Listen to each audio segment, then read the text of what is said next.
Over the past couple of days, everybody's been talking about the newest AI model that's absolutely free called OX Alpha. The whole ploy was these guys gave away 100 trillion tokens for absolutely free to everybody.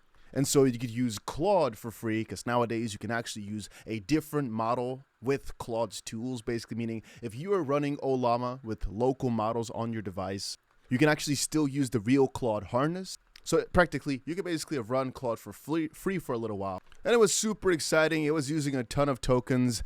And all of a sudden, it kind of came to a stop. Because what has just been posted onto OpenRouter today is pretty big news. As a matter of fact, it hit Bloomberg today as well. And then for some reason, it quickly afterwards got deleted. But still, the point stands. This was all a big marketing ploy. It has now been revealed, as you can see, was announced today, the 26th of August, that this stealth model that everybody has been talking about, that everybody was able to use for free, that was secretly so good that a lot of people did not trust with their information because, well, it could be some secret spyware from China. It turns out it was the most recent and latest model by Z.ai GLM 5.3 Flash that they covered up for a while. As you can see right here, Petro also posted OX Alpha revealing that it's running on Chinese chips after offering 100 trillion tokens per day is such a subtle declaration of war. We're living in a novel. And that's because this is kind of interesting when you think about it. They basically told the US to go screw themselves because now some Chinese chip makers, or I guess model makers, whatever you want to call it right here, oh, they're giving it away for free. They gave away trillions of tokens for free. And so people found a really cool and interesting wordplay here on the Ox part. And I've also seen over the past couple of days, many people warn about using free models because essentially you do not know if they're training on your data. You do not know what they're doing with every single input that you're giving it. Because at the end of the day, one of the most beautiful things about AI providers that don't have to abide by ethics is you can do a lot with whatever data people are inserting, right? Because you don't have any declarations. Matter of fact, every single provider and country that's in a jurisdiction that doesn't have the craziest amount of oversight, like the EU or the US, right? I'm not sure what all the implications here are. I'm just saying the EU and the US have got confirmed crazy oversight, and so if you want to do something with the data, you probably can't. And I mean, Facebook and stuff have tried for a long time. They've paid billions of dollars in terms of fines, but more importantly, they get caught all the time. Now, what happens when they get caught is another thing, but in a lot of other countries, if you're never looking, it's really kind of hard to get caught. Anyway, and so a lot of people are really afraid of that, but now it turns out it's literally just GLM, meaning their weights are going to be open. You can basically just run this locally if you've got the freaking Pentagon inside your house in terms of a computer. Prompts and completions for this model were retained by the provider and are not used for trading. All other use is governed by the stealth model terms. And so it's really kind of crazy to me how a model that was unknown, right, known by nobody, but extremely good. It's kind of strange to me how people used it so much because it's only been around for like 5-6 days, already used trillions of tokens, and people just trusted it like it was the next big thing. But it came from nothing, but for some reason they were able to get such a massive marketing campaign because everybody just knew about it. I guess also perhaps getting that million context window, and because of the fact that it was free, right, was able to get it pretty high up there. But if the guys at Z.ai, were able to run such a marketing budget, it's kind of interesting to me to think that Anthropic and ChatGPT and all these guys are running a massive loss, right? Mostly developing new models. And because of the way they're doing their system, they run a big loss. Why don't they just take a little bit of a bigger loss and make it even cheaper to be able to compete? Because if the others, right now they're doing a 50% discount, but eventually they're going to have to do more of these things just to be able to compete in the market.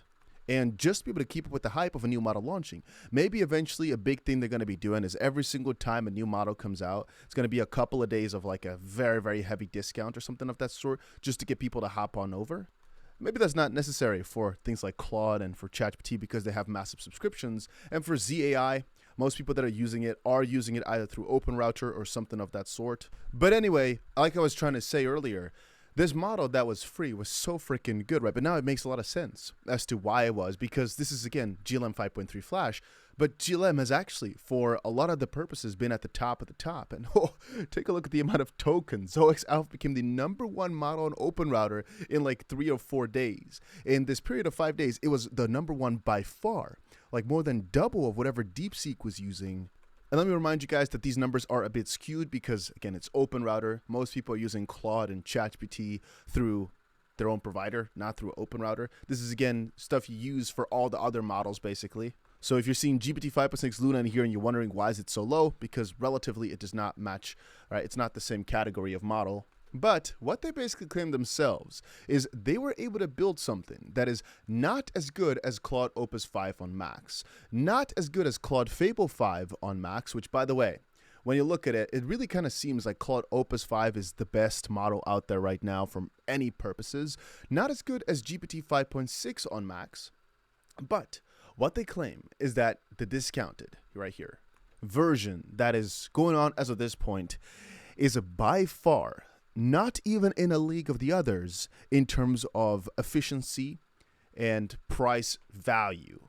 So in this case here, take a look at the difference, right? You can't compare because this is also on a log scale. This is not going from 0.04 to 0.08. This is going from 5 cents to, again, at Claude Opus 5 Max, $2.50, maybe $3 or something of that sort. Matter of fact, Fable 5 at above $3. So what this basically measures is it's like an intelligence index. So how good can a model get based on a ranking? It was able to get to 57 points for a very cheap price of 4.5 cents, right?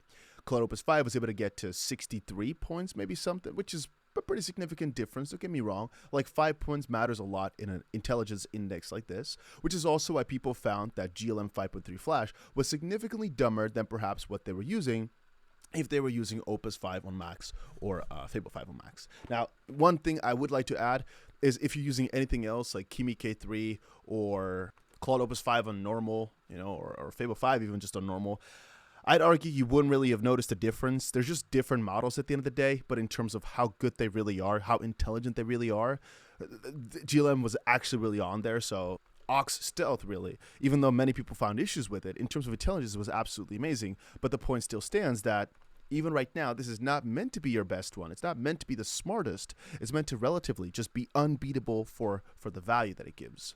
Now, looking at their own numbers, they've also done some really crazy marginal updates from the previous version. Looking at GLM 5.2 here, look at every single one of these benchmark differences. Absolutely stunning, and especially if you compare it to Opus 4.8, which already when it came out was such a crazy destroyer in every single field. It's actually better in every single field that they've inserted here. Remember, whenever you're looking at these benchmarks, these are usually kind of cherry-picked to be the ones that they're best in, and they always lose in one to one and another to another. What I mean with that is they always pick a couple of benchmarks in which they showcase how much better they are than the previous model, but usually also just on purpose include one or two where they win over everybody, like we've got on the bottom right. But I think it becomes quite clear that when you look at the most important benchmarks like Deep SWE, they're actually still behind on most fronts, or Terminal Bench 2.1 here, they're behind by some good margins, but relatively for what they were at before with GLM 5.2, absolutely stunning. Matter of fact, in comparison to Claude Fable 5, like, it's not that much worse. I don't know who chose this coloring, by the way. I guess because they did not want Claude Fable 5 or Opus 4.8 to be that distinguishable and to look that good in a chart. They just wanted you to focus on the GLMs. But relatively, like I said, they've gotten so far in such a short amount of time. Now, of course, GLM 5.3 still at the same point is actually significantly better than GLM 5.3 Flash, but in case you do not know what the difference is between a normal model and a Flash model, the whole core concept is that the Flash model is built for efficiency, speed, and like cost saving. So it's supposed to be cheap, fast, and just easy to go with for everybody. Do your simple tasks, do your good stuff as cheaply, efficiently, and fast as possible. Whereas GLM 5.3 is the main one. They've basically upped themselves on every single front. A lot of people have already been able to build beautiful PDFs, beautiful websites, and here's also, they've gone for, what is this? 8 planets of the solar system, a 20-page PDF on the solar system. And I guess we've got a couple of different languages in here. We've got I'm not sure if that's actually on purpose or not. I wonder if the Chinese characters just flow through on accident, or if that's the purpose of what they've done, or maybe that's just the name. We've also got ourselves 2026 Hospitability Responsibility Report. All right, 13 pages for that purpose. looking pretty good as well. Okay, it is able to build some beautiful PDFs, which again, theoretically speaking, can't be ran locally. They're going to open the weights, which is crazy when you think about it. I mean, like I said, you can't run on your own devices because it's too large, but it's possible in theory. And that's actually important because right now they're running this on scale on Chinese AI chips. This is like the biggest FU to the US because up until this point, everybody expected that the US was going to stay the leader in terms of chips, stay the leader in terms of efficiency, but most importantly in like cost, value, let's call it. Not no more. The Chinese are able to give it away for free. And oh my days, the results of this are absolutely staggering to me. Like, it's so insane how good they were able to make this for such a price. And also the marketing stunt that they pulled. Just really big ups for me. Like, they got a big thumbs up from my side here. Only annoying thing is we'll have to update our models again. If you're using any of your agents like Hermes or your OpenClaw, whatever, on OpenRouter with OX Alpha, well, it's not going to work no more, right? Because it's not free anymore. But you can just update it to Z.ai GLM because it's still relatively very cheap. Like, you guys don't understand relatively how cheap it is. Here, for example, GLM 5.3 Flash, input 0.075, whereas Claude Opus 5 has $5 per million tokens. So that is, of course, not comparable. And then output 25 cents per million versus $25 per million. So it's in a completely different ballpark. And I really wonder how this is going to play out. They claim to also have the best latency in the game. Well, we'll see how this all plays out. I'm personally really excited for it. And I'll be updating you guys very, very soon with whatever I was able to find out in terms of any sort of interesting things that are better on GLM or worse, I guess, from that perspective. Or any cool things that GLM apparently has specialized themselves into. But for right now, I'll say if you want to get more updates like this, make sure you join the school. I'll leave a free little document on whatever the changes are in there right now, with also a little update on GLM 5.3. Just a little overview of the biggest highlights and the prices and stuff like that. So if you're interested, just check it out. It's the first link in the description down below. Like I said, absolutely free. And I'll see you guys again in another video somewhere later today.